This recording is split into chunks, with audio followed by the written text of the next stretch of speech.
Welcome to Legacy Conversations, a channel where we preserve military memories and history.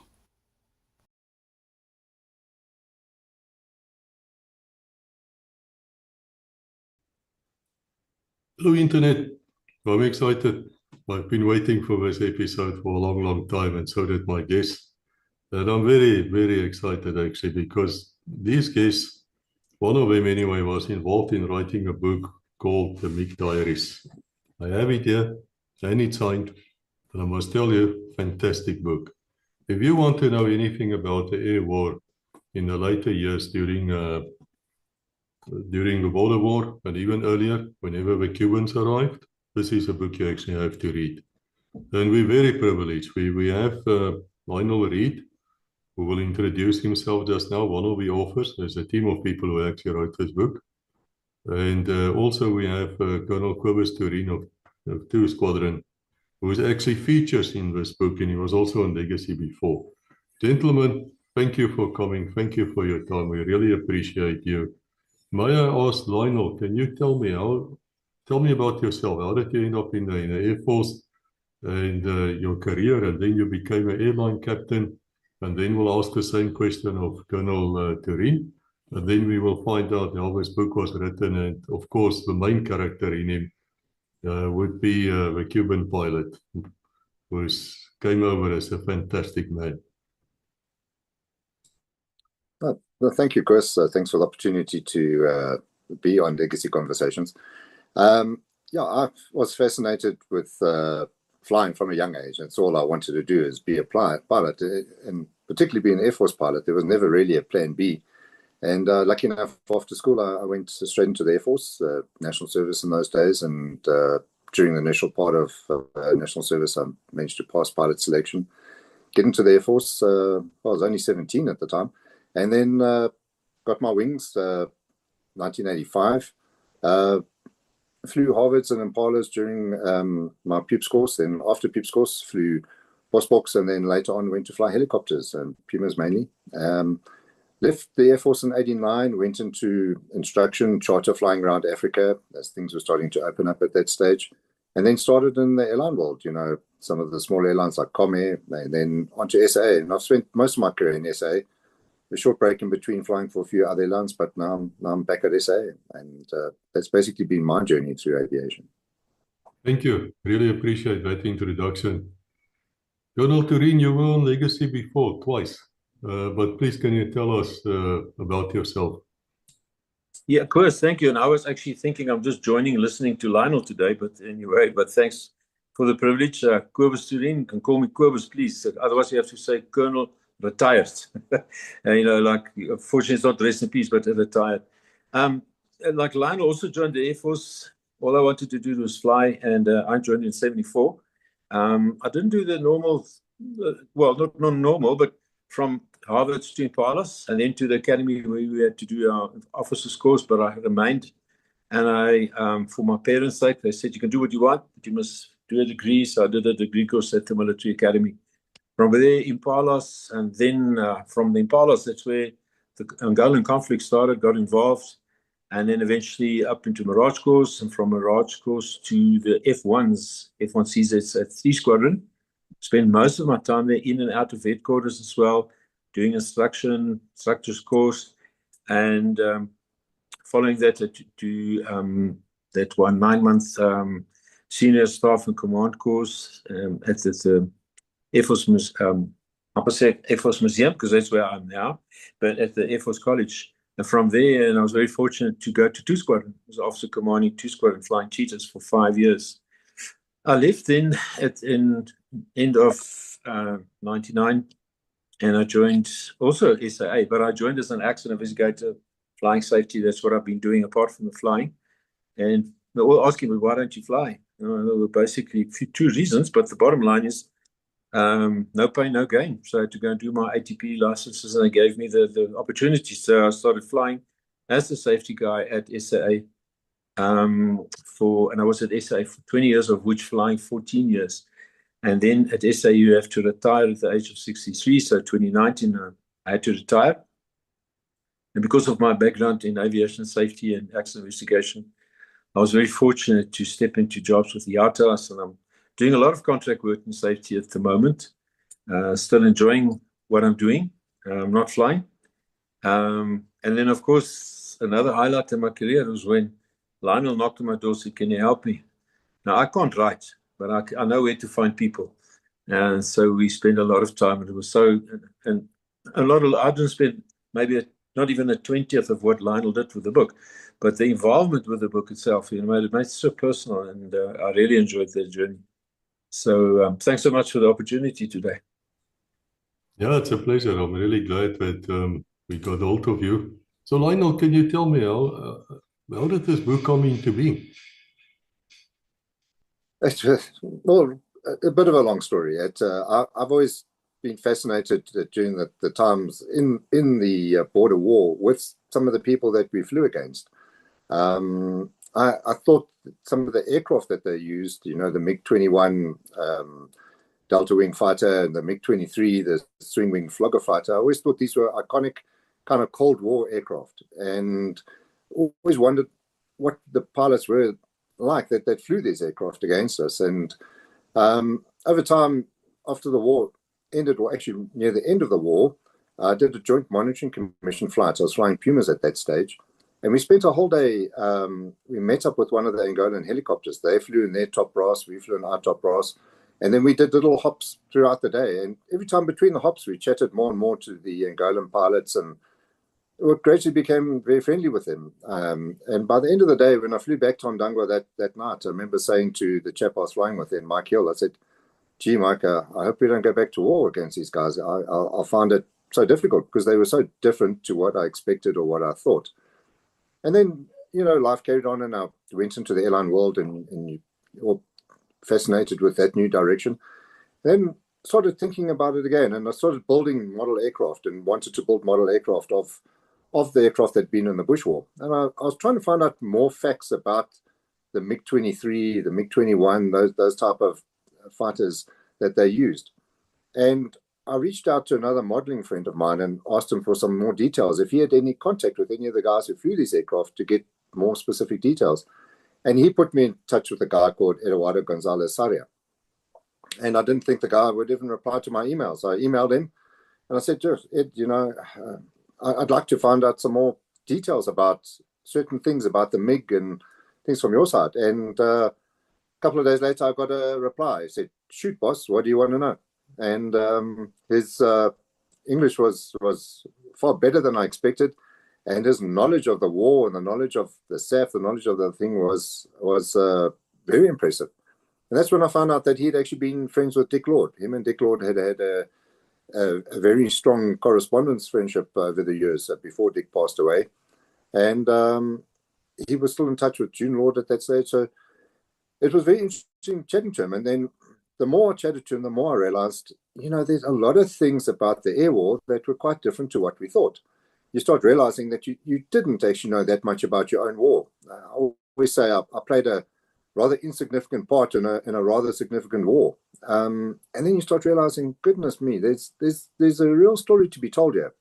So all ideas start small. It started as a small idea, and ideas can go one of two ways. They can fizzle out, or they can grow into something really big. And it just kind of organically grew into a bigger idea of telling the story for the first time about the Cuban pilots, because in English, nobody really ever told their story of what the war was like. And then the second aspect was to actually tell the true story of what had happened, because there's his story, her story, and the real story. That's how life goes. And I came to realize that a lot of what we took to be fact wasn't in fact true, and things that they thought were fact, or they'd been told were facts, were also not true. And so I think we wanted to tell some of the untold stories of the war, and then retell some of the well-known stories of the war from a new perspective, taking the reader where they can read both sides of the story. And if there's a clash on the two or if the stories end up being conflicting, we publish both and let the reader decide what actually happened, And that's how it started. I mean, Eduardo had some experience in writing in Cuba. I had no experience in writing. The last time I did was creative writing in matric, and so we just sat down, and this the small idea just gradually grew, and I found a publisher, or the first publisher I approached was a chap called Tim Richmond, an amazing guy from Burnett Media. And we had a meeting, we had lunch, and at the end of the lunch he said, yeah, I would want in on this book. It sounds something completely unique, completely different. It falls out of our genre. They'd never dealt with military history. And yeah, he believed in the concept from the get-go. And I think if it wasn't for Tim, the book would never have come around. Well, if it wasn't for a lot of people, you know, Cobus is one of the guys, Sean Thackeray, the artist. There's a lot of people that gave belief and direction to the project. You know, for an aircraft to take off, fly, land, everyone's attention's on the pilot. But it's not like that at all. It's a matter, one of the stories in the book is called A Matter of Many. And it points out how the flight of an aircraft is exactly that. It's a matter of many. There's a lot of people that have to work. There's ground staff, there's technicians, there's air traffic controllers. And a book is pretty much the same. You know, the author's name goes on the book, goes on the cover, but the making of a book is a matter of many. And this book is anything but the two authors' book. It's actually a matter of many people who combined and helped this book come to life. And particularly so the people who contributed their stories. The people from all over. I mean, it was, you know, Angolan, Cuban, Soviet or former Soviet, now Russian, and SAF guys, and they all gave their story, and it really helped turn the book into something which I think is a different way of telling military history, and particularly about that genre. I must say, when I read the book, I was struck by several things. In the first place, when I started, I thought to myself, well, a bunch of pilots writing a book, man, nobody can read this thing. And then I soon realized, no, this is not at all unreadable. This is a book which you can really pick up and you're going to start reading and keep on reading. And the wife's going to get obnoxious, but it's worth it. It's absolutely worth it. It reads fantastic, and that's what makes it so special. And then there's a lot of artwork in it. There's a lot of pictures. And what impressed me even more is when I looked at the Cuban side, you know, I always thought of them as these godforsaken type of satanic, most horrible atheist type of people. But I had the feeling that I might have been wrong. And Lionel, it's for you to tell me, I mean, that they might actually be believers in a certain way. If I listen to their conversations where they talk to each other, as you read the book, that they actually really believed in their cause. And they probably still believe in their cause. They were not there as mercenaries. Yeah, of course. You know, I think whenever you deal with war, I think one of the things that makes war possible is people don't really know the people they're fighting against. So when you don't really know who you're fighting against, it becomes super easy to paint the other person as being bad, as being the antithesis of what you are. Where at the end of the day, we are all human, and we all go through similar things. And I think to be successful in maybe writing a book like this, or even to get the most out of reading a book like this, you have to actually separate the people from the government that they fought for. So I don't think everybody in the SADF agreed with the politics of the government at the time, but you believed in your country. And I think it's the same for many of the people who take part in war. When one looks at Cuba, they were officially communist after the revolution with Fidel Castro, and they became an officially atheist country, and the churches were not part of Cuban life anymore. And I think no Cuban churches were bought for many years, and many of the clergy, they were strongly Catholic, and many of them left the country. And about 1992, there were various reforms, and churches were being built again, and a religious freedom, I think, came back. But it never changed a lot of the Cubans themselves from being Catholic, or I think that's the way that they were brought up, you know. So Cuban communism may be slightly different to other forms of communism, and they really believed in the collective. That's the one thing that came through for me when I started chatting to Eduardo and various other Cubans. For me, I've always been opposed to communism. I would never want to live in a communist country. However, they are brought up to believe that the collective is bigger than the individual. And they've got a real team player mentality, which at times it can count for them or against them, but the collective in the Cuban is more important than the individual. That always comes through when you deal with them and look at how they did things. And I think they had a genuine desire to help other countries in what they thought was a fight against Western imperialism. So they were not mercenary in a way, and it often was portrayed like that they were just the proxies of the Russians or the Soviets. And an interesting factor is that when the first Cubans, not the first, but the first little teams of Cubans came out and gave military training to MPLA, it was only at the end of 75 when a big contingent of Cubans came across, and they arrived just in time for those late 75 battles that took place just outside on the outskirts of Luanda against the FNLA. And funny enough, those first Cubans, the first big contingent of Cubans that was dispatched without the blessing or the knowledge of the Soviet Union. And the Cubans were actually scared that the Soviets would actually stop them, because the Soviets held a powerful economic control in a way over Cuba. And it was only once those aircraft were airborne and on their way to Angola that they informed the Soviets that, listen, we're sending in a big bunch of guys to Angola. Angola in many ways became Cuba's main thrust at stopping what they saw as Western imperialism forces in Africa. I want to ask the two of you a question here. Am I correct if I say to you that during the air war, which was happening in Angola, there were three main problems? And the first one was distance and range. And the second one is the weapon systems, which became a bit outdated. And the third one was navigation. Can you say a few words between the two of you about those problems faced by the SAF? SAF guys, we mean South African Air Force. I also just want to quickly say Dick Lord is a very famous SAF pilot.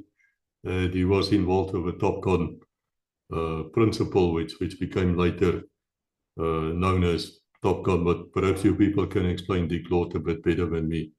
I'll let Cobus answer about some of the more technical aspects. He's a real boffin on and had a lot longer Air Force career. And he flew fast jets in that environment, which I never did. I just flew light aircraft and helicopters. But some of the problems that you mentioned about things like navigation, weapon systems, and things like that, I think it's always important to remember that both sides had to deal with the same challenges. I mean, if you two just army people competing against each other, the weather is a common problem. The terrain is a common problem. And so many of the problems of air warfare in Angola were shared by both sides. Maybe some aspects were handled better than others. So in terms of the weapon systems, I think the weapon systems from the 80s, in many ways, the SAF was still using weapon systems from the 70s. The arms embargo had affected the SAF a lot. So although it was the mid to late 80s, the weapon systems were mainly coming from the 70s. The Cubans initially started off with that same problem of the weapon systems being of the 70s, but they migrated through having access to new technology, having access to the latest Soviet designs, the Mi-24, Mi-25 attack helicopters, and the later versions of MiGs. They handled that side of things a little bit better. Range always a problem for both sides, and probably even more of a problem for the Cubans. The Russian aircraft are naturally more thirsty than the SAF aircraft. And navigation, I think that was one that the SAF handled a lot better than what the Cubans did. So we in the SAF, from the get-go, from your pubes course phase, started with low-level navigation. And we've got quite a large country and a sparse country in some areas. So we learned to navigate low-level from a young stage as a pilot. Excuse me, sir. They did all their training around Cuba. You can imagine, here's this little island. It's, you know, the island like the back of your hand. Now you get taken from that as a young Cuban pilot, and you get put in the middle of this huge country in Angola, and you want to charge around at low level on a country that's got hardly any features. It's just lots and lots of bush. And Eduardo openly admits that that's one area where the SAF was way ahead. He said low-level navigation was a struggle for them, and navigation in general was a struggle for them. Even if you at high level, there weren't a lot of navigation aids. And they lost quite a few aircraft. The first MiG-23s that were lost mainly because the guys got lost. They lost 3 in one mission. They did a bombing mission against in the Far East and against UNITA camp. And on the way back of those 4 MiGs, only one of them made it back. Their radar guidance failed from the ground radar. And these guys hardly made it back. A couple of them crashed short of fuel, and one of them crashed on landing. So, yeah, all the 3 things you mentioned were challenges to both sides.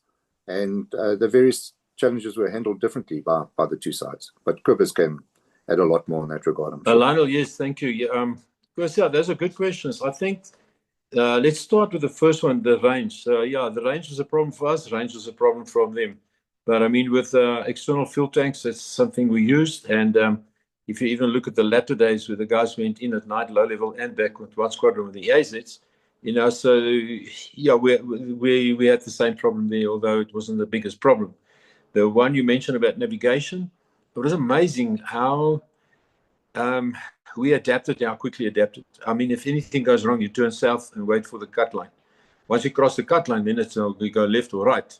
That's the easiest way for navigation. Obviously, we didn't have GPS or things like that. But flying escort role most of the time meant that we were just following either the Mirage 3 RZs, the reconnaissance guys, or the Canberras. So you just stick to them and hope they know where home is. There was an ADF at Ndangwa. You know how effective an ADF is, especially low level and far out. Then I think the bigger problems we had, and the one was our weapons, the state of our missiles. I think I mentioned it last time that I now understand the English word why is it it's a missile, because we would love to have MITALs. And we had the old French Mirage 550. It might have been good in its time, but unfortunately it was just so aged. It was aging, and it didn't perform like, for instance, the Russian missiles. I mean, they had MITALs and we flew with the missiles. But anyway, training through that, you adapt, and so therefore we also relied heavily on the 30mm cannon. The war changed when it changed to head-on capability. And unfortunately, you know, it doesn't take a year or a few months to change from it to a head-on capability. It came up, everything worked well, but unfortunately, that was after the war. So that was a big issue. But I think the biggest issue that we've had was the one of radar coverage. You know, we had a radar in Ndangwa, and it's an old Marconi. It had very good range, but the further you go away, the higher you must be up. Now, even, I mean, Kahama was not that far, and Kahama to be in radar range, you must be at about 25,000 feet. So low-level radar coverage we did not have. Initially, they didn't have either, but they learned quickly. And I think that air defense network they put up in the last few years, it was crazy. I mean, there's SAM-3s, there's SAM-8s, they have radar everywhere. And if you fly low level, they can see you, and our radar cannot. Our mission controls were very good, and sometimes they, like we said, heading in time. That's how they tried to assist us with the navigation part. But from an air defense part, and this is where I think we lost this air supremacy, was we didn't have the weaponry, we didn't have the radar coverage, where especially at Kuita Carnival in that time, where they had the MiG-23s and they had super mission controllers. I think the one at La Costa was an ex-fighter pilot. And I listened to them when I was close to Kuita for a few days. And they really had the bigger picture, where unfortunately we just didn't have the bigger picture. We asked if we could move the radar and operate from where Arthur and Carlo Giuliano and them operated at the time, was from Rundu. And if you can move the radar into, let's say, I think it was Mavinga, then we have better range, especially then low level at Kuita. We can go in, and if you can go in low level and your mission controllers can see what you're doing, you can see the enemy, then it's a different story than flying blind there, with no head-on capability, and eventually in the end, and I saw that, I physically saw that coming from Monongwe to MiG-23's low level with all those missiles hanging. And that's unfortunately, I think, one of the biggest constraints we had. If I may ask you quickly, any one of you, before we forget, I do want to mention Dick Lord. Can you just briefly tell us about the late general, for those who don't know? Look, Dick Lord, I think he was one of the most significant members of the South African Air Force during the years that he was there. He came from overseas, and he came to a SAF, which was, I think, and if you read his book, you know, his autobiography, he came to a SAF that was more like a flying club, I think, than an actual Air Force. You know, we'd been a long time without a war. You know, he came to the SAF in that period between Korea and where the Bush War got serious, and he brought a lot of the more serious, the more efficient way of looking at fighter operations to the SAF. And I think a lot of the successes that took place in the Bush War can be attributed to some of the building blocks that Dick Lord started to set up within the SAF. I worked with him briefly at Rundu in 1987 during some of the battles. I was seconded to the ops room, which I wasn't too happy with at the time because I was a young Bosbok pilot. I wanted to go flying. But everybody had to do a tour in the ops room of about 4 to 6 weeks. And when I was there, I was lucky enough that Dick Lord was in the ops room and running the show on a lot of things. And jeepers, just to see the guy's way that he went around planning operations, coordinating operations was impressive to see. Dick had a hatred of people who smelled of garlic, and I picked up one day there after a strong garlic braai and promptly got chased out the ops room for the day. You know, so if you wanted a day off, just arrive smelling of garlic, and Dick would kick you out within a couple of minutes. But jeepers, I just was fantastic to see a guy who knew that much operationally. And one more little thing about Dick Lord is, I think if it wasn't for Dick Lord, there wouldn't be the book called the MiG Diaries, because Eduardo Gonzalez Sarre is a great student of the war, and he had been buying as many books or collecting as many books that he could in Cuba. And some British tourists became friendly with him, and they gave him a book called Vlamgat. And he took this book and he read it. And for him, it was like life-changing to see somebody talking about those kind of operations. And for his side, started hearing the other side for the first time. And inside the original Vlamgat, Dick Lord had actually put his email address. And Eduardo reached out and he sent Dick an email. And Dick replied. And the two of them became very, very firm friends to the point where Ed actually sent him a pair of Cuban wings. And when Ed came out to South Africa in 2019, unfortunately, Dick Lord had already passed away by then, so he missed out the chance to meet Dick. But he did go across to June Lord and went across to the townhouse. We spent a day with June. We took her out for lunch, and we went to Dick's little office where he wrote all those books, you know, Vlamgat and Fledgling to Eagle and all those books. And I could just see when Ed stood in that study and just looked around. I mean, he had tears in his eyes. He just couldn't believe that he was standing in a place where the books were written that brought him in touch with the South African Air Force and with the South Africans. So, yeah, that's my little piece about Dick Lord. Yeah, Lionel. Yes, and stop me if I go too long, Koos. What a gentleman and a war hero, and I think we all had so much respect for him. His book's amazing. When he brought out the book Vlamgat, it was actually more written about one squadron, the Mirage F1 AZs, which we call the bomb trolleys. But of course, there's always rivalry between the squadrons and the units, but on a good foot. And we said, Brigadier, one day we're going to write a book. We're going to call it The Real Vlamgat, the story about 3 squadrons. But he was not too impressed. But not to be outdone. He was so quick as well with his humor. Was so sharp. But what I remember most, when he was the war commander of Shikati and running that, it was amazing.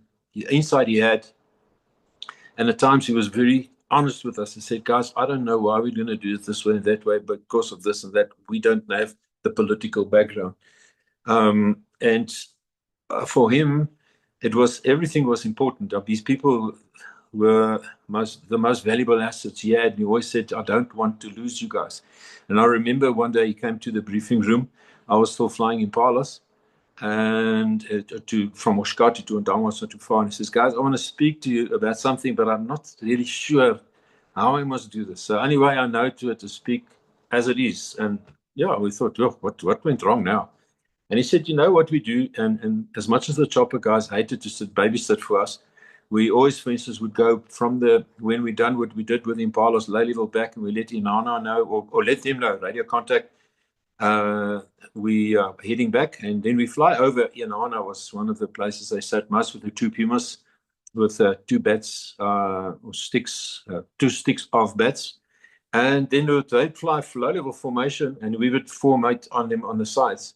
Now, sometimes you can come so close to underneath the prop, underneath the rotor, of course, that the bats try and put their foot onto the tip then, but not really that close, but close formation.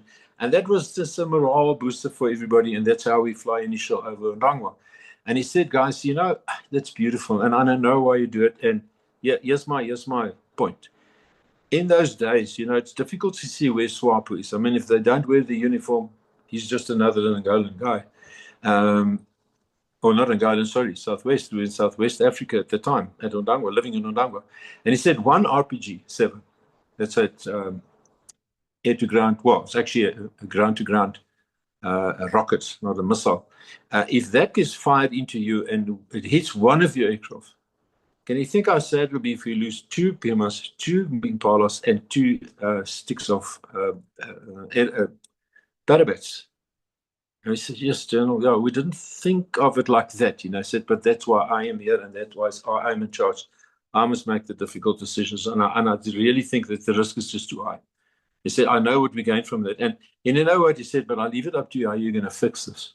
So we had a quick discussion between the chopper guys, and then we came back. We did it the same, but we were quite displaced, like a real, what we call combat formation, and on the beam and out. So they had to use many RPGs to take us out. And that's just the insight he had. And I'll never forget, I was at a board of inquiry.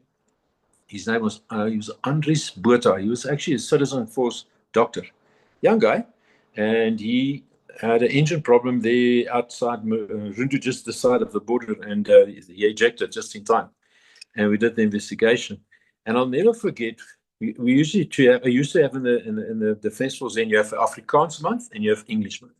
Now, for the Afrikaans people, you wait till you hit Afrikaans month to write your reports. Then you do it in Afrikaans. And I did that whole investigation in Afrikaans, and I sent it through to Oshkati. Of course, he had to sign it.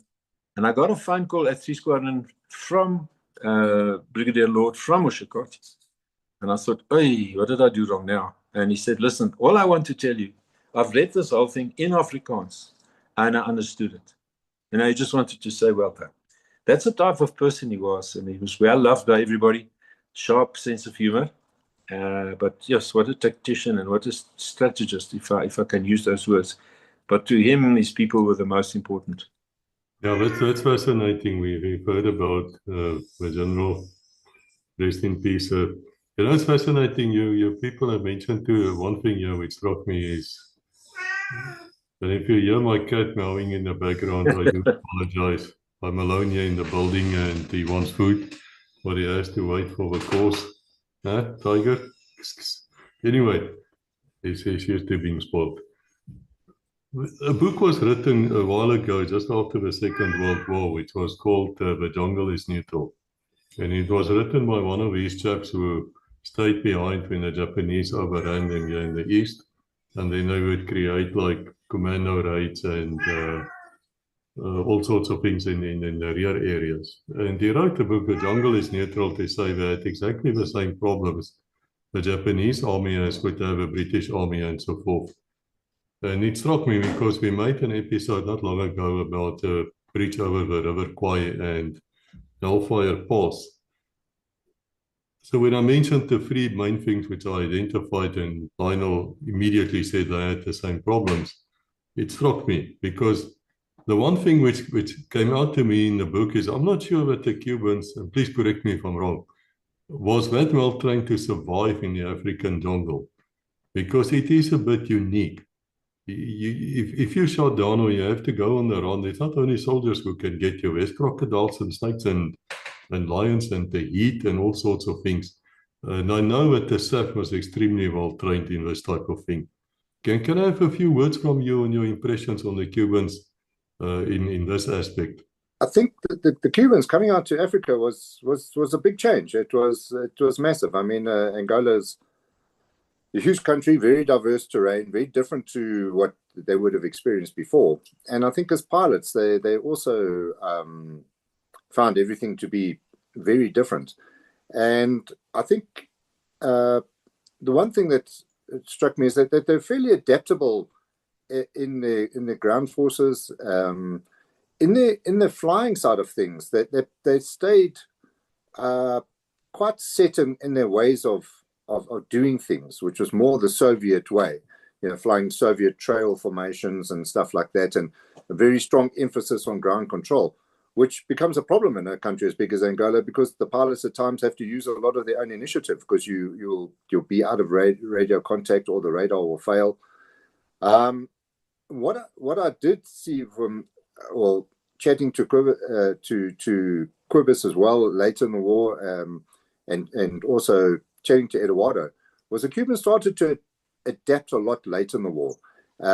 They started to adapt, and I think if they started to adapt early in the war, it would have created a lot more problems for us. So by later in the war, they were changing their tactics. They had guys that came out from the Soviet Union, a guy called Nikolai Kushkov, and he was conducting their version of Top Gun training out of Luanda at that stage, and he was taking on a lot of the, being Soviet himself and coming from their Top Gun school, he was taking on a lot of the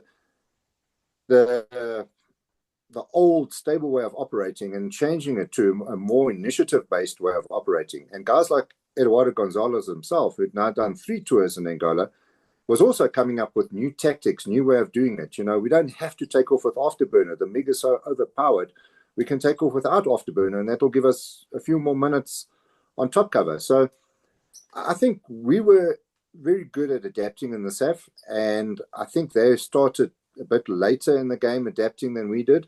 And I think it probably counts for their ground forces as well. And I think it was, in a way, for us, lucky that they took a long time to adapt. But by the end of the war, going into 88, and if the war had gone into 89, I think things would have got quite tough. I think they were starting to turn into a different kind of enemy. They're more confident, more adept at low-level operations, night operations. And I think both sides were basically evolving, and I think they just started the process later than us. But then they also had more facilities and stuff than us, and what would the correct word be? Access to better technology. So I think as they started to adapt, we were adapting, but it would have been a very interesting scenario going forward. It wouldn't have been as easy for us going forward, I think, if the war had continued. Yeah, if I may, Lionel, I agree with that. I think, like we spoke a lot about it, we at a few points there were things that we totally underestimated them. We underestimated the resilience. We underestimated a lot of things, the tactics. We all frowned upon the Russian tactics, but if it was done the way it's supposed to be done, then it was actually good. But as far as what Koos mentioned about survivability in the bush, for them to eject compared to for us to eject, and that was actually a very, very contentious issue. We didn't want to speak about it too much because we didn't have all the answers. The thing is, if you got quite far north, and you have to eject them. Now, one thing I know, and the chopper guys are always on standby, and the chopper guys will come and fetch you. The problem is this: how far is it? How long will it take? And you can't just sit at the place. You must head south. There was the one guy, was a Martinez, I think. He was just heading south after his alert was shot down. And the chopper guys will come looking for you. But in the meantime, you have to survive. And the late General Earp, he spent how many years there in Korea, and even as a prisoner of war, he came with ideas how we can survive in the bush. And the war changed to the extent, and he said to General, one thing, here today, if you don't run into your own troops or UNITA troops, not you're going to know the difference between the lot, maybe our own troops you will, is that if you don't make it the day first, they will catch you. They will get to you. And a friend of mine, Julius Crutch, he's also passed away. We studied together, and at the military academy, we played rugby together, etc. He went to the recce and then to 3-2 or the other way around. And Mapacha, he once said, you guys, you think you're going to evade and escape. In Korean days, and that it was different. Yeah, these guys live in the bush, they are in the bush, they smell you miles away. And we didn't even think about that. I mean, you've got your overall, you've got your deodorant, you're shaved, and they actually showed us to us that we didn't see them coming. We didn't know. They didn't know where we were dropped off. They dropped off somewhere, the chopper guys, and they were quick to pick us up. So you see that in that sense, for survivability, you run south as fast and hard as you can. You don't worry about food and stuff. But one thing we wanted to keep with us was a 9mm or something. There was a stage, it was almost like a .22, 300 odd rounds, but the magazine was quite big. And it was designed to shoot something to eat. And it took a while for us to explain to General Erb, this is our change. And he said, but he never thought about it himself. And he lived and went through us, and the survival guys, the survival experts will know when we called them in. So, and I think there, the Cubans, if they had to eject, one thing they had, their radar coverage is there, they know where it is, so can pick him up. But for us, it was different. And especially what one squadron did go far in north at night, low level. I mean, your chances of survival was pretty slim. Another contentious issue was, for instance, the overalls. And I mention it because we don't really talk about it, or we forget about it, is with your overall, now the American way is you take your badges off. You've got nothing on you. Here's just your overall. And we learned with the flying Impalas from the recce's and from the 3-2 guys and even the helicopter guys. You put on your badges. If you eject and they catch you, the more badges you have, the longer you live. So you can put a Pepsi, a Coke, whatever you can put on. They think, yes, something worth a while. And remember, there's also, that's what they wanted. They want to capture a South African pilot, chopper pilot, fighter pilot, doesn't matter. And some say no. But I think the Air Force was very, very open about it. It said, well, it remains today. They didn't want to make policy that you shall. So from what you've learned, apply that. And I'm not so sure, Lionel will know more with the Cubans, whether they initially didn't think about it either. But I must say they adapted quite well in the end, because not all of them that ejected were picked up very quick, but much quicker than, for instance, what we would have been, purely because of the range. And then, of course, where are you now? So just a little bit of another angle to the I won't say problems, but to the things we faced, which we didn't want to talk about too much. We're just too scared, that's why.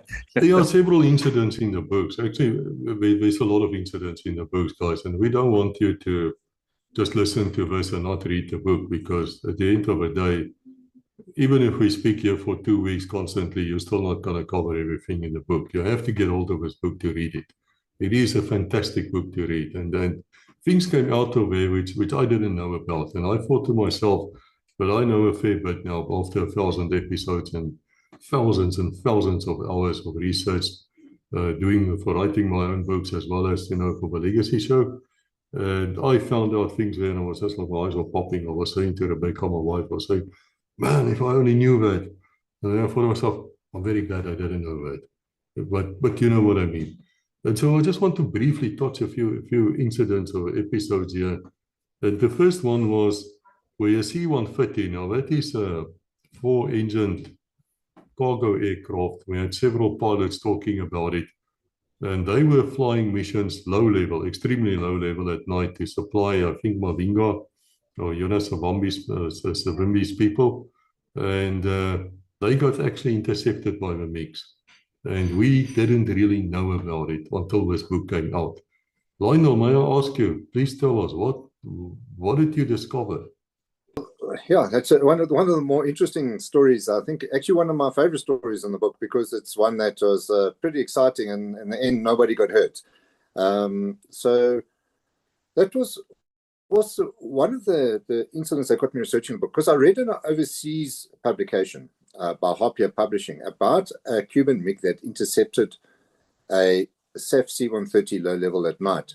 Now the C-130s did an amazing job going and dropping off supplies deep into Angola at night. And I thought, Well, we were often told that, it's all propaganda, it couldn't possibly have happened. And I was there on Dango at the time, and I never heard of a MiG intercepting a C-130. So I started doing more research. Initially, I thought it was just a story. And then as I started doing more research, I realized, hey, I actually know the guys who were actually flying the C-130 that night. They worked with me at SA. And then by the time I got a hold of Eduardo Gonzalez Saria, I found out that he was actually the pilot flying the MiG that night.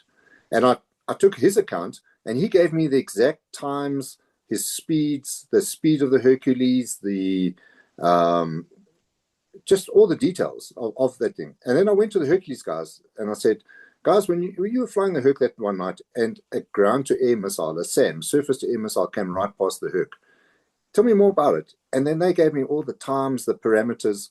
And when I took the two things together, they just dovetailed perfectly. So yeah, you were two people from different sides that didn't know each other's stories or didn't know each other's thing, and their stories matched perfectly. And that's when I realized it was a MiG, and it had nearly shot down our C-130. It come so close that the rocket motor was still burning when the air-to-air missile went past the Hercules.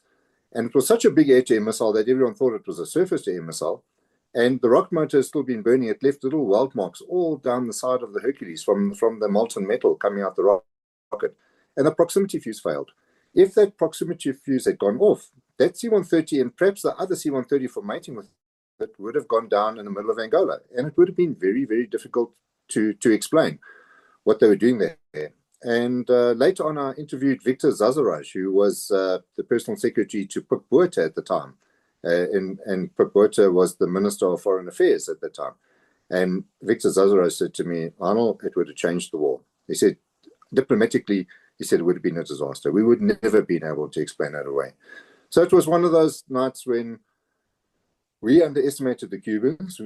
We thought they didn't fly at night, whereas guys like Eduardo Gonzalez were actually specialized at night flying, and they had trained specifically to ambush one of those Hercs. They'd done low-level flying at night in bad weather, and that night that MiG hunted that Hercules between the mountains north of Wambo, which takes some doing.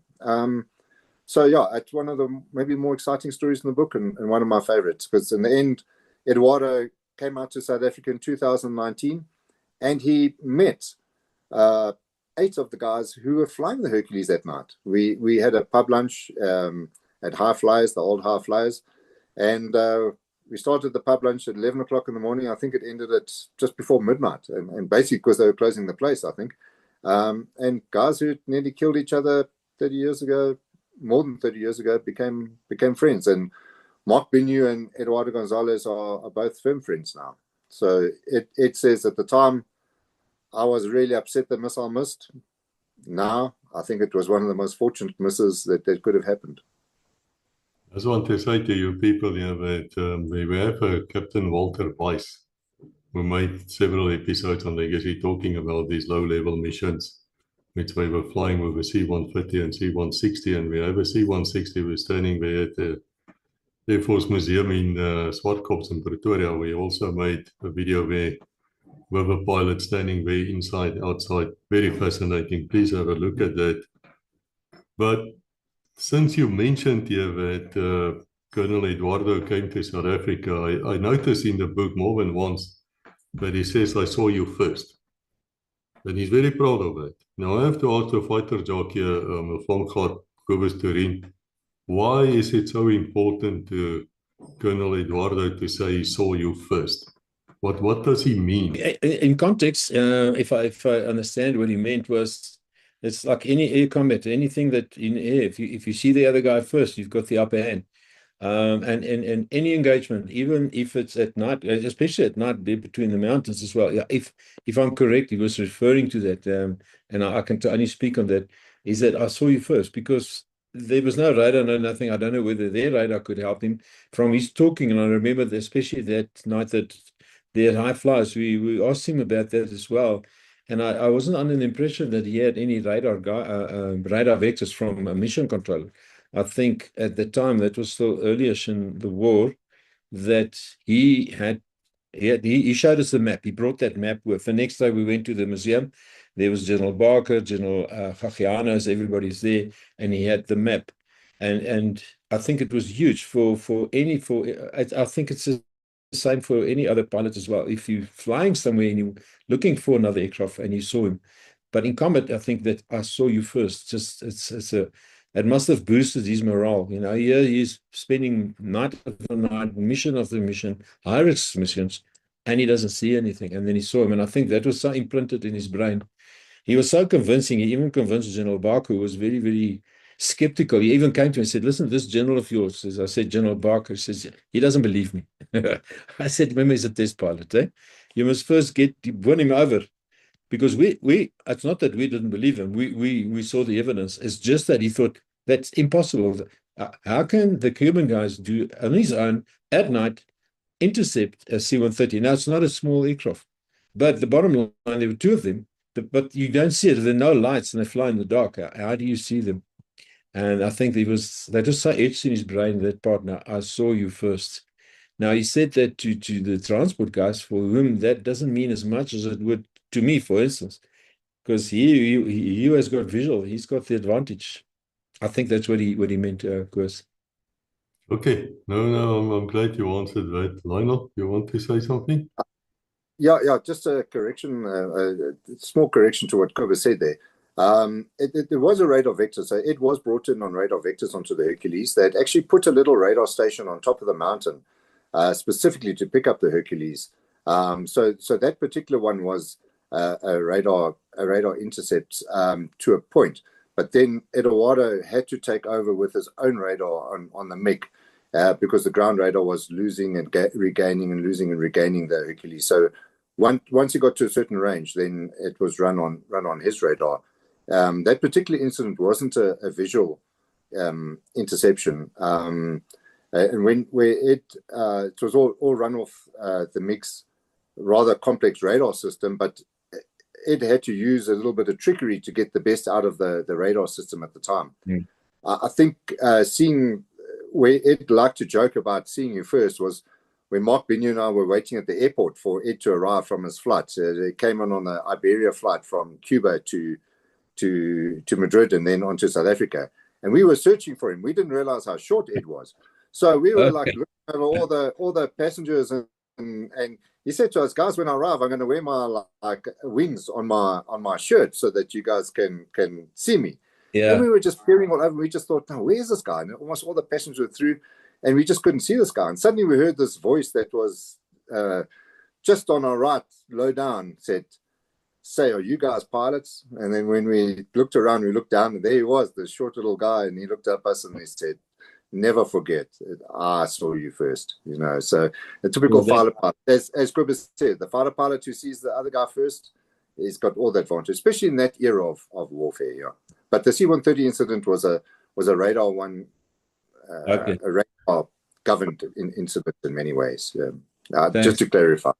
No, thanks for that, because it gives context now, and especially from a short fighter pilot. Yeah, I still got my wings. He gave me the wings Primera, and I still got my coffee mug as well. Boer pilot. He still calls me Boer pilot. Thanks, Lionel. That's fascinating, this fighter pilot talk, but I'm wondering why the C-130s didn't pick it up in their radar warning instruments or buzzers or whatever. They didn't have one. I mean, all the movies you see, these things go off and those pilots react like instantly. I remember we spoke to I think Colonel or Commandant Atspies, and he was flying the spook thing, and he also got intercepted or locked upon, and he immediately dived down. But I don't want to go into detail because, guys, you have to go and read that book. So I will ask the two gentlemen here not to answer my question here. I know I'm being nasty, but guys, you really have to read the book. Cobus, you wanted to say something nonetheless? No. That's so true. No, for sure. I think I can't remember at the stage. You know, our EW came quite late through Mossy and his brave men. So it could well be what we didn't know. And if I remember correct, Lionel can maybe correct me. Is that some of the missiles had you could switch between electromagnetic. So in other words, you have to send a signal or an infrared. And I can't recall that they ever said that they had a warning. So either they didn't have it, or he used the infrared and then changed to electromagnetic. But they never saw that, because they still until Lionel told them, they thought it was surface to air missiles. So I'm not sure, but it's in the book. I remember that. It's in the book, guys, and we're going to leave it like that because I need to move on to the second incident. And this is where the Mirage F1AZ, the mod movers or something they call themselves. We had an episode with Trevor Burnberg. Please have a look at it. Where he's explained to the F1AZ, which is a ground attack aircraft, I understand. They had some fancy navigation instruments in it, which he kept talking about. So it must have been very fancy. But they, for some reason, tried to ambush the MiGs. Lionel, wrong aircraft, wrong camouflage on it, wrong everything. Or am I wrong by saying that? Or was he just desperate times? Desperate. Yeah, I think it was, maybe more desperate times in Tianket, and it was born of necessity. I think that all came down to the big battles in February of 1988 when the ground forces were intent on occupying the Tumpo Triangle. The army guys and more knowledgeable that would understand quite what this fascination was with occupying the Tumpo Triangle. But eventually there were 3 attempts to push the Angolan Cuban forces off the triangle and form a bridgehead on this side of or destroy their bridgehead on the side of the river of the Quito, and it wasn't successful. But in those engagements, the G5s were critically important. They gave us a huge advantage.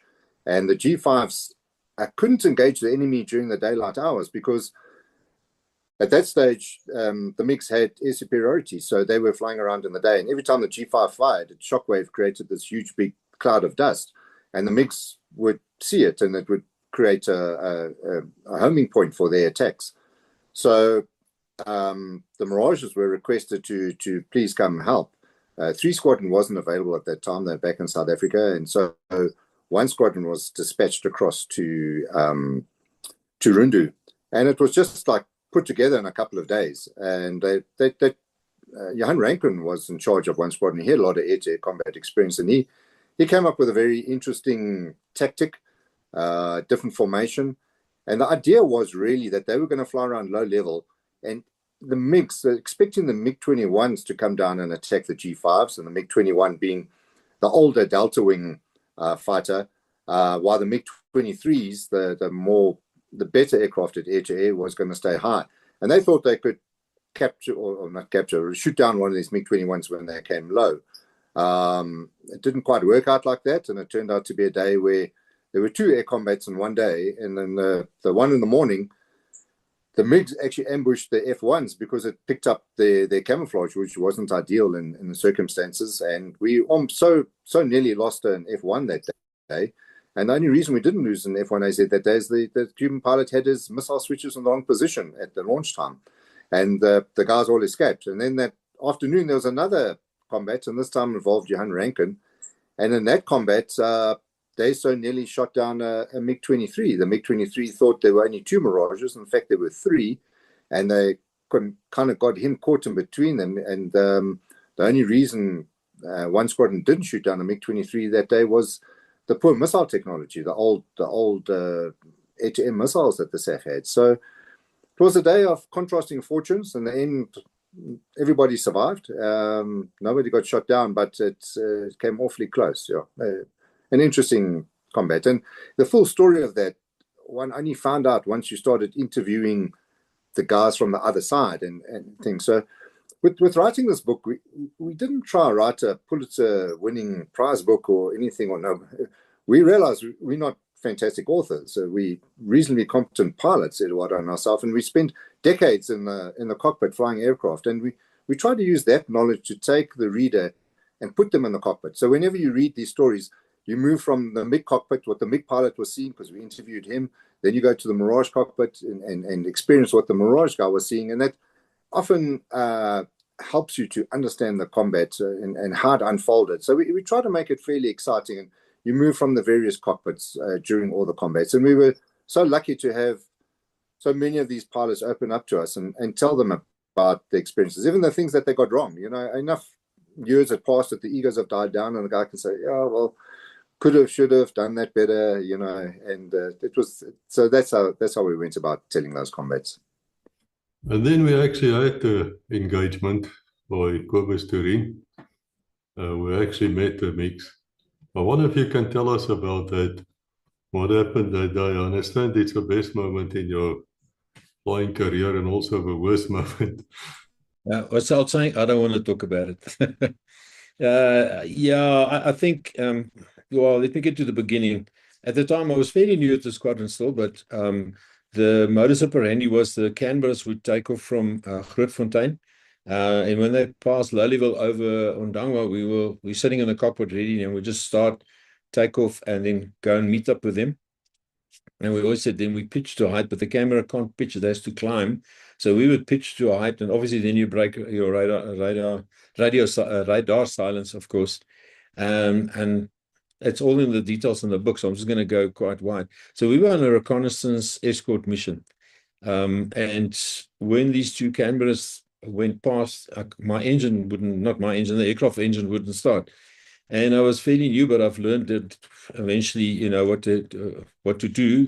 And then the engine started. It's a matter of just doesn't get air through. I can't remember the double clutch, as we call it. It started. So now we were a bit late.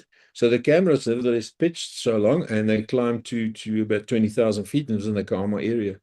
And now this is where Lionel's story, I'm not going to give away that. How they realized, but yet they didn't expect us to fly. It was a Sunday. You know, the Boertjies don't fly on Sunday, but it's war. So, and that amazing that what happened on the ground there, but that's in the book, that part that we didn't know. So by the time we got to them, they were already halfway through the photo reconnaissance mission, and then Les Lombard shouted, "Listen, there's active," and then they picked up the MiGs coming in. There were initially two. And later on, he spoke about there's another two coming out, but they low level, they can't see them as yet. And we were in the upper range of, if you think of a radar as a globe like that, so it spreads. So the further you go away, you have to climb to maintain in the radar coverage, which I think is fairly straightforward. And then there's an upper limit as well. And we were in the upper limit of the radar, because now then he couldn't see us, but he vectored us. But what was in their advantage, and then to us as well, is that their mission control have got such a radar, beautiful radar picture. Les could tell us that they're going to cross to the right in the end. He had a little bit more detail. And then you could see the height, which was a problem for our radar, so that there's also to see the height, which they have. In fact, that was so good, their mission control and their systems, that we nearly had a middle collision. Because when you look, I look from this side, Johannes on my left, and I look, I'm looking at him and he's looking at me, and this is how we work. And I don't look to the right because my scan pattern is from the left, but they were coming just from a right. So by the time Johan said, Pickle, drop the tanks, and then Johan picked them up. Then I looked, and when I looked, yeah, they were coming straight on. And that picture and I still have it here as well, it looked exactly like that, where the two MiGs were right here. And I actually got a shock, because I thought it was nearly a murder collision. I mean, how do you file that now? The bottom line is now, what now? And I couldn't turn. Then Johan eventually started turning from the back.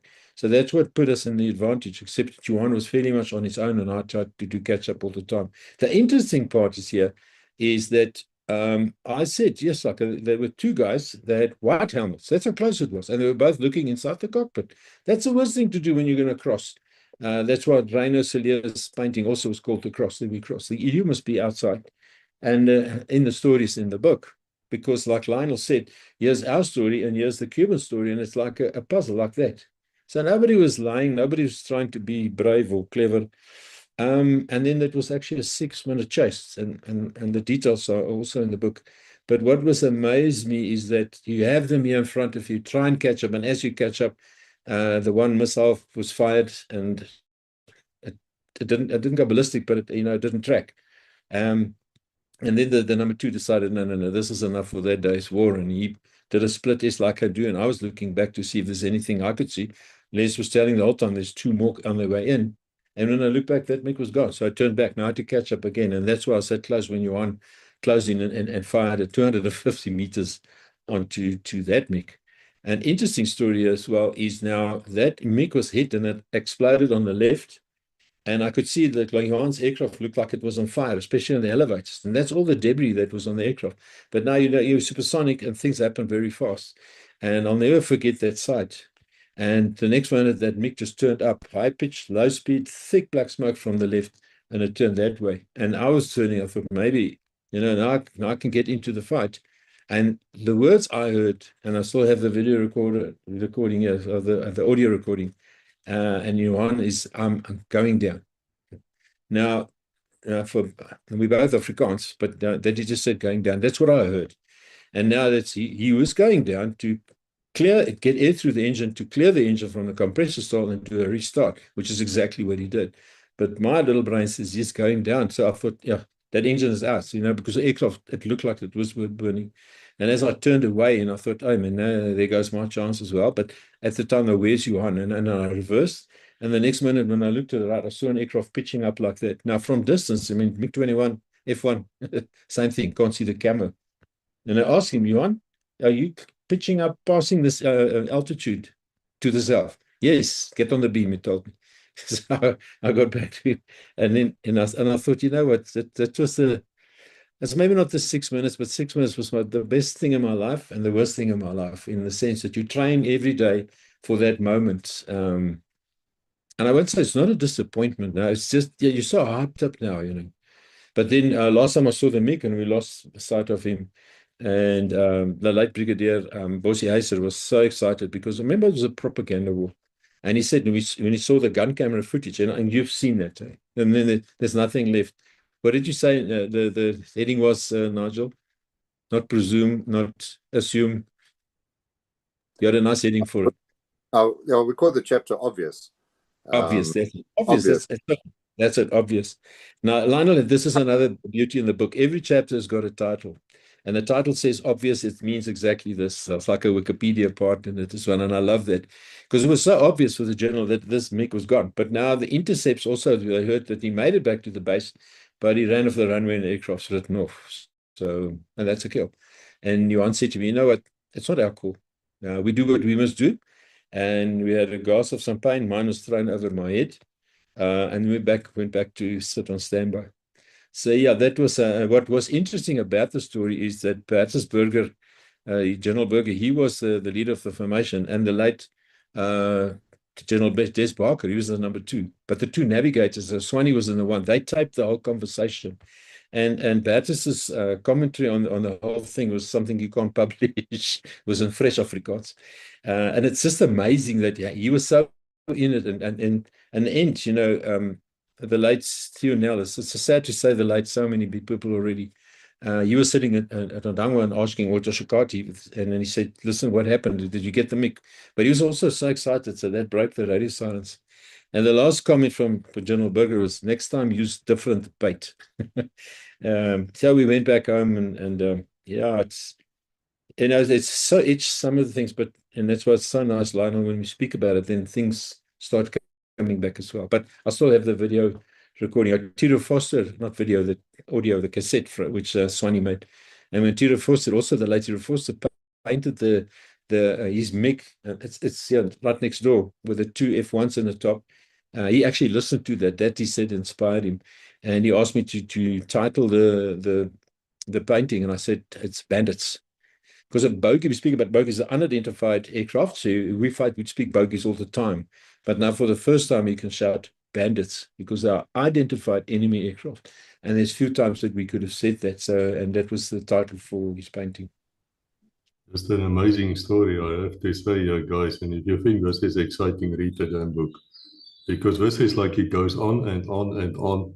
And you have both sides, and then suddenly it becomes clear. And I have to congratulate the authors and everyone involved in being able to do that, because that was the one hell of a story.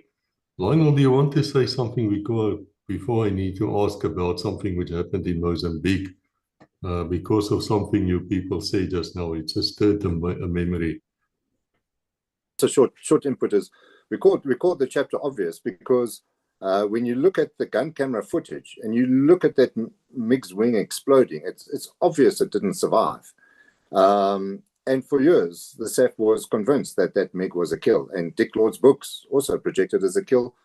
Not because Dick was wrong, it was because he was just working with the information he had at the time. And in fact, it wasn't a kill. And the reason we called it obvious was Sherlock Holmes in the one book says to his good wingman Watson, he says, there's nothing more deceptive than the obvious.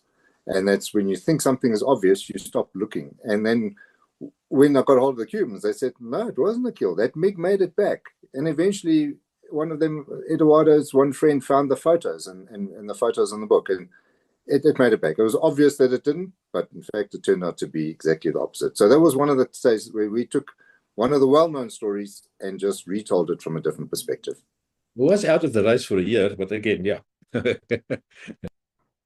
I want to ask you guys something before we go to the last in the book where I want to focus on, which is the same 9.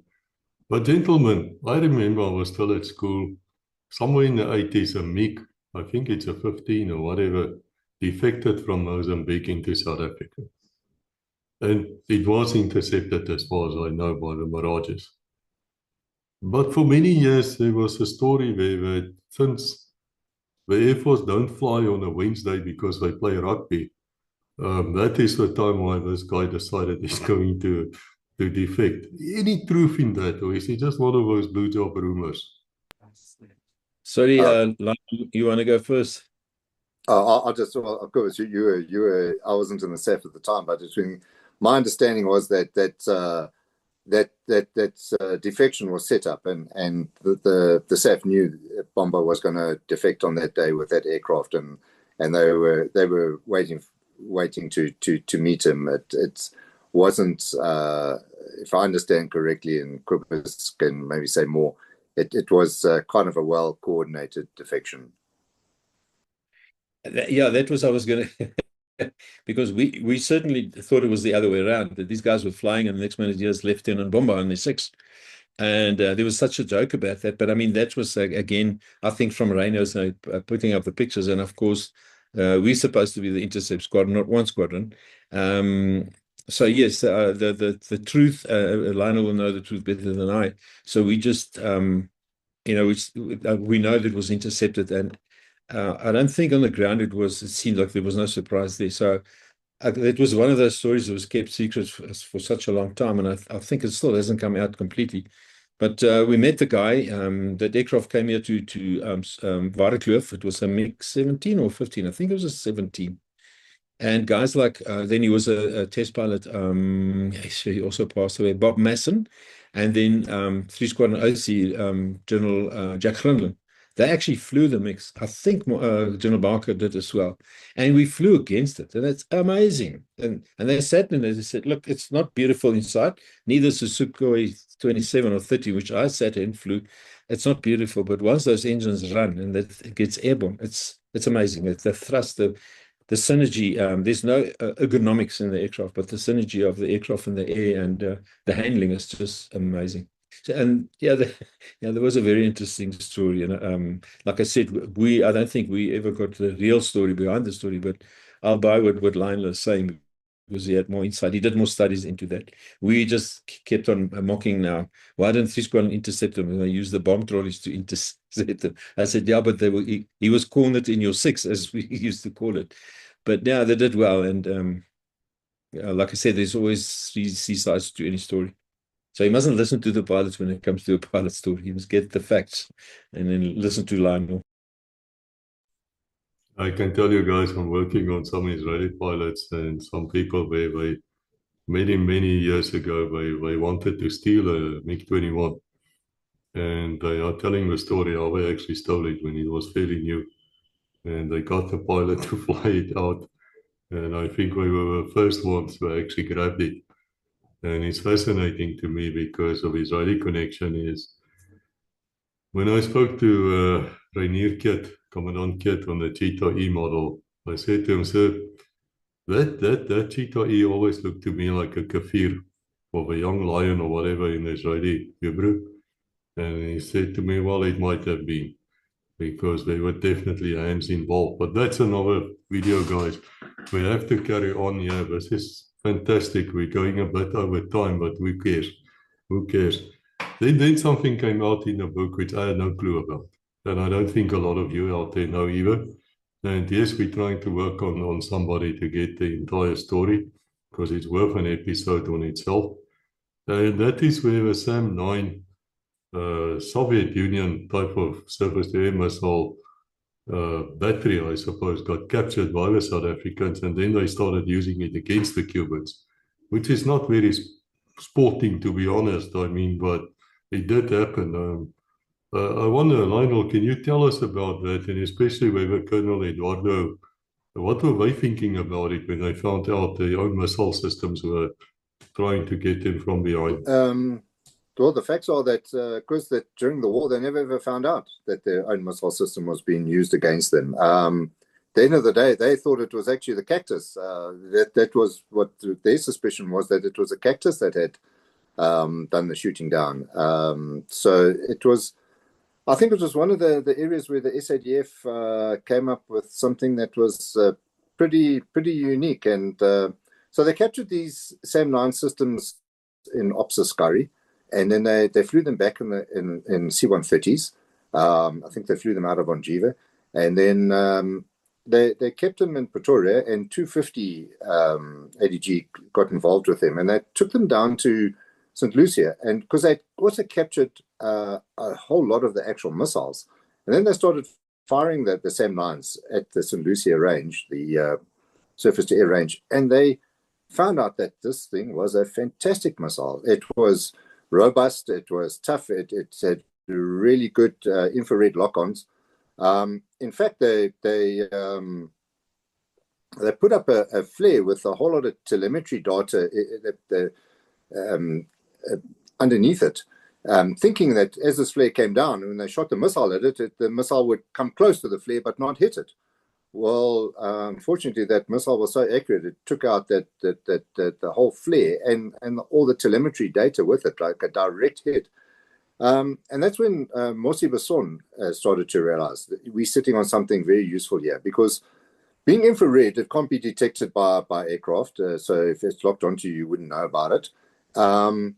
It's very mobile, it's very robust, and it's deniable, because if you no one's going to believe that the SADF was using Soviet missiles. And then they inserted a guy called Hammer Stradom. He was an Air Force technician that had been working on these missiles, and they gave him a little bit of Special Forces training, not much, and then dropped him in the bush with a whole bunch of Special Forces operators with this missile. And Johan did multiple of these deployments deep between enemy lines, between Monongwe and Cuita-Carnival in that area. And if one thinks about it, it's an incredibly brave thing that Hammer did, because he had no training for it. And here he was he eventually became the guy who shot down the most aircraft in the war, because using the SAM-9 system, he shot down 3 aircraft in the end. So he's such a humble character himself, and we didn't know any of that. So Eduardo, it started with Eduardo posing a question to me. He said, in November 1985, one of our transport aircraft was shot down by a surface-to-air missile. The aircraft stayed airborne just long enough for the pilots to tell that they'd been hit by a missile, and we could never work out what actually hit this aircraft. Was it a Cactus? Did you guys, kind of like, okay, guys, you can tell us now. What did you guys use? And I said, well, I'd never heard about this incident. And then I started digging, and I started speaking to some Special Forces guys, and they gave me the answer and said, yeah, it was us, and it was the SAM-9. So for me, it was an absolute shock. I learned something about our war that I didn't know. And that led me to Hammer Stradom, and then it took quite a while to get Hammer to agree to speak to me, but eventually he did. And what an impressive guy. He's so humble and so and what he achieved in the face of danger, I think was something else. He got attacked by MiGs. Various things happened in his various deployments. So I think his deployments could probably be a book in themselves. So that's one of the interesting books. And it actually led to more aircraft being shot down, because when he shot down that transport aircraft, they dispatched an investigating team from the Soviet Union to work out what had shot this aircraft down. And when the investigating team arrived at the scene, the investigating team was then ambushed by UNITA, They then sent in Soviet-flown gunship helicopters to assist with this ambush, and UNITA guys promptly shot down that helicopter with an RPG. And then they sent in some MiGs to give top cover to the gunships, and one of those MiGs was promptly shot down with the same 7 by the UNITA guys. So loss of 1 aircraft led to the loss of 3 aircraft in the end. But that aircraft was just one of 3 that Hummer shot down. The 2 other aircraft he shot down happened in an earlier incident. But, the book will go more into details about that. But one of the most interesting research areas that I got involved with that book, I learned a lot. I have to say, I've got so many technical questions on that in terms of IFF, the identification friend or foe and things like that. But we're trying to work on this fellow, and with a little bit of luck, if he's listening here, please come and talk to us.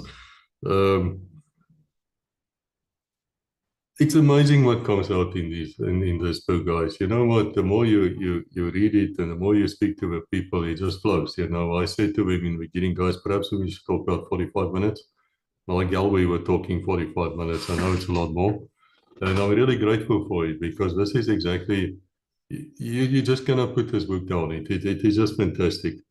So I have to ask you here, where can we get hold of this book? And I will put the details in the description, guys. Don't leave me a stupid message and saying, oh, where can we get the book? No. Go and read the links here in the description, please, and then go and get hold of it. So if you can just give me some details on the book. Thanks, Chris. So I think for the South African reader, it's a lot easier to get hold of it. It'll be in most major bookshops, exclusive books, bargain books, Estoril books. They all do stock it. The first print, I think there were 3,000 copies printed of the first print. The first print is almost sold out now. A few shops might have it, but a lot of shops became out of stock near the end of last year. The publisher did run a second print, and I know the second print did get into a lot of the shops in late December, early January. I think some of the specialist shops will also have copies. Jix in Pretoria, where a lot of guys will buy model stuff from, they always have stock, and they have signed copies. So does the Aviation Shop would have copies as well. So some of the specialist shops have copies. But for people overseas, the best way is on Amazon. The book is available on Amazon as an ebook, and in some countries as a print-on-demand book. So Amazon has a system where you order the book, they actually print it and send it to you. So it is available on Amazon, and it has, I know just from seeing the Amazon sales, it's sold worldwide. I think it's almost every country in the world it's available on Amazon. So those are the main places you can get it. And I think even the museum stock as well. So the museums should still have stock. So if you have the Swartkorps Flying Day, the SAF Museum at Swartkorps, as well as the SAF Museum at Eysterplaat, they always carry some stock of the book. I just want to say something which I forgot to say, is that this same 9 system and the French one which we were using with Surface to Air, I understand it might be available at the Swartkorps Museum at some stage, but Cobus Toerien can tell us about that perhaps.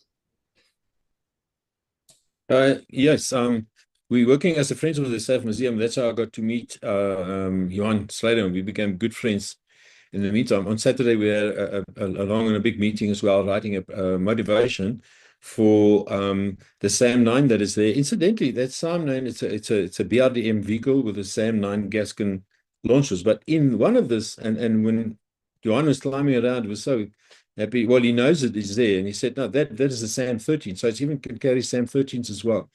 And then there's also SAM-8 missile there. The SAM-8 is on the opposite side with Snake Valley. There's the Cactus standing there as well, the flat face radar. And I always ask, why can't we bring these things out? Because what we call the boneyard is where a lot of equipment's lying. And since last year when I started with it, and I got involved with him, and he came to have a look. And he said, let's make it what they call now the SAF Air Defense Unit, or the group, which was 250. And there was about 12 guys that got to meet. And I'm purely just working with him as a liaison. All joined the Friends of the SAF Museum. So now to build a SAF air defense unit, stand, display, So this is the beginning, but it is there. I mean, if you come and visit now and you want to see that specifically, we'll take you right to it. The same with the cactuses, and then obviously the Old Snake Valley, there's 2 cactuses standing there as well. So that's in the pipeline, and this is where I work closely with Johan, and so do the other projects at the museum.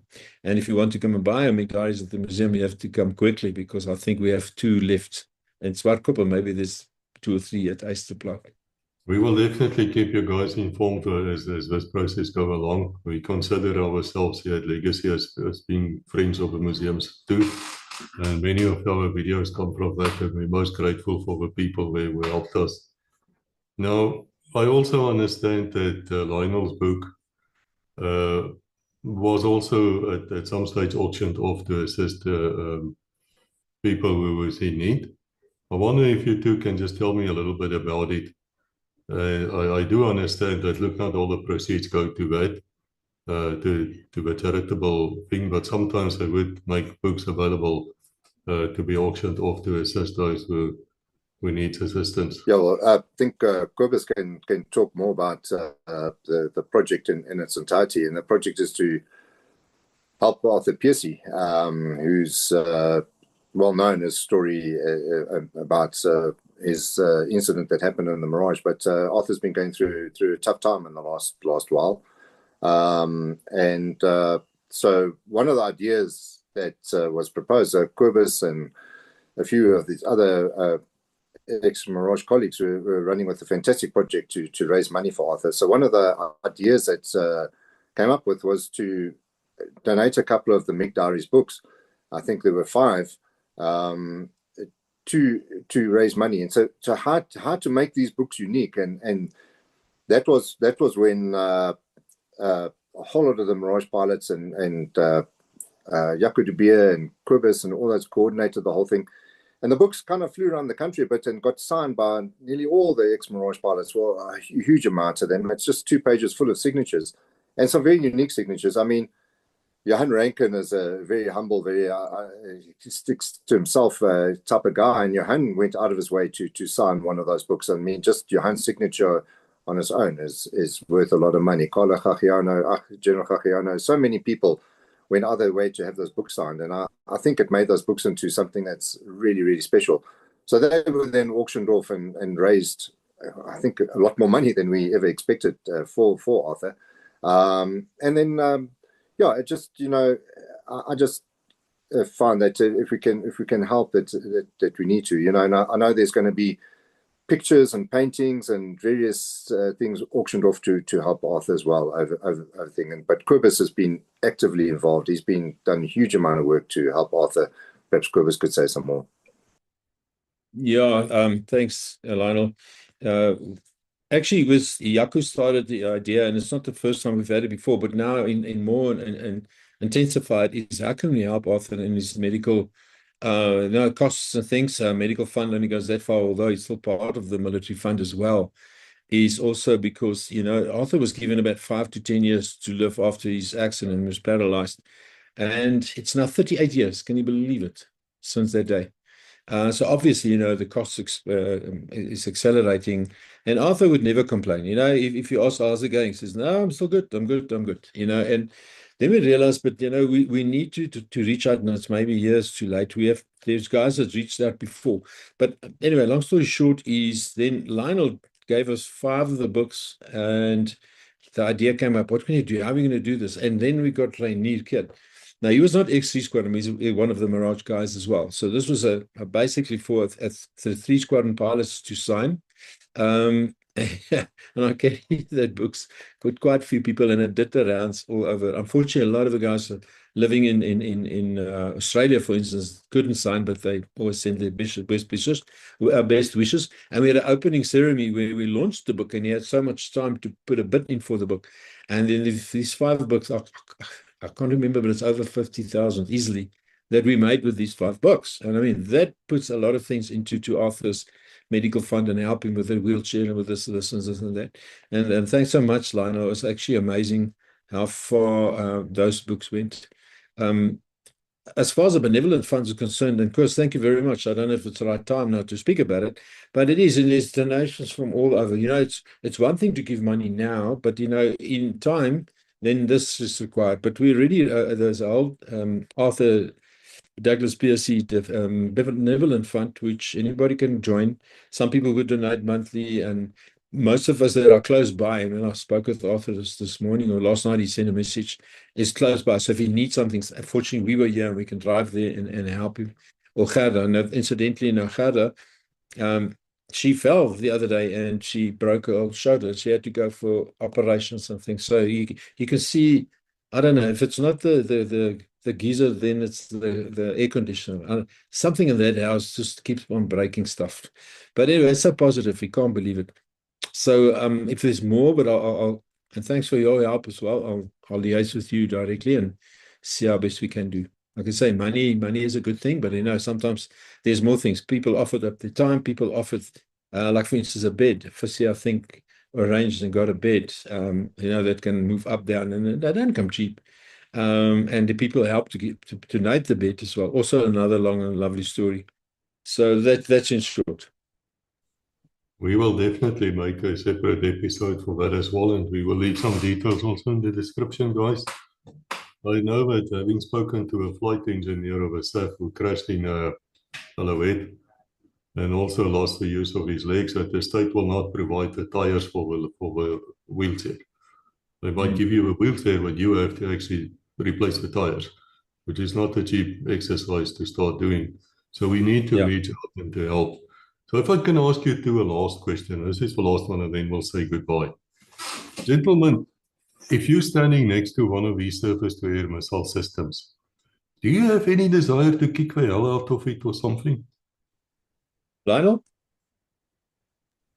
No, for me, it's not personal. I don't think the war was ever personal. I think as pilots, we fight a different war to the ground forces guys. So for me, when I find all those missile systems interesting, fascinating. If now I've got if I can go visit missile systems that fought against us in various museums around the world, I think it's awesome just to stand next to them and touch them and experience them. But for me, no, there's no, it's never about the bullet. It's about the guy who fires the bullet.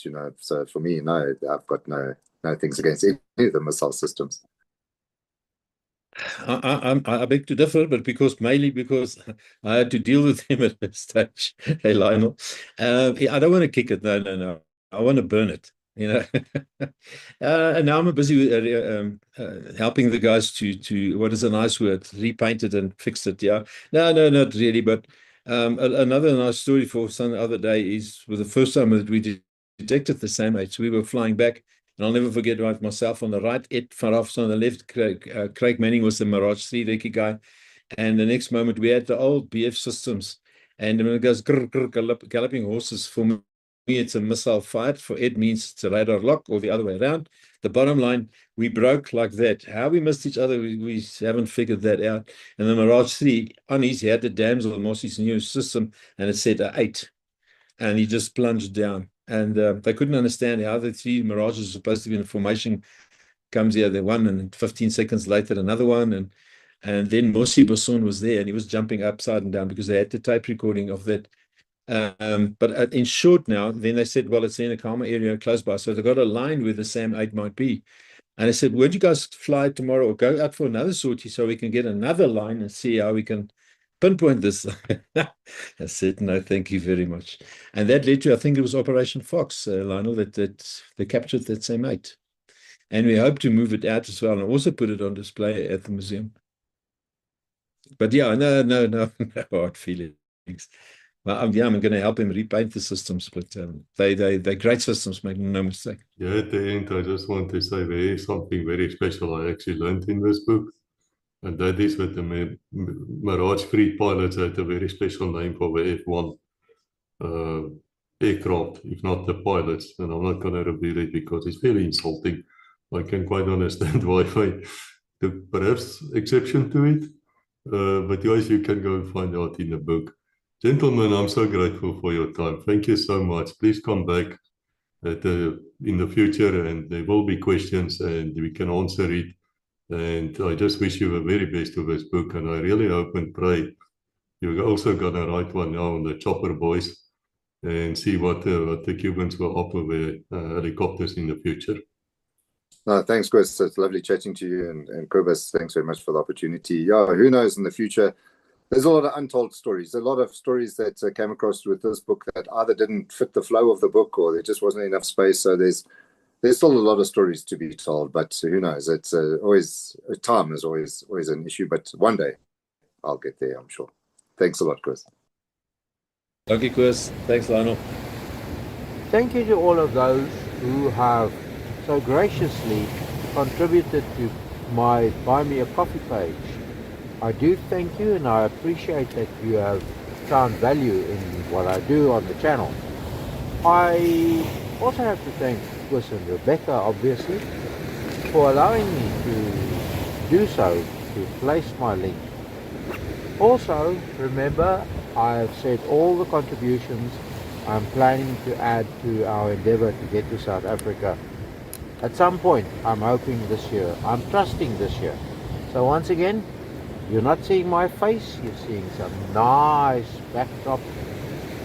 And you can find the links below in the description. Thank you. Bye. Thank you for watching. Please like, subscribe, and ring the bell to receive notifications.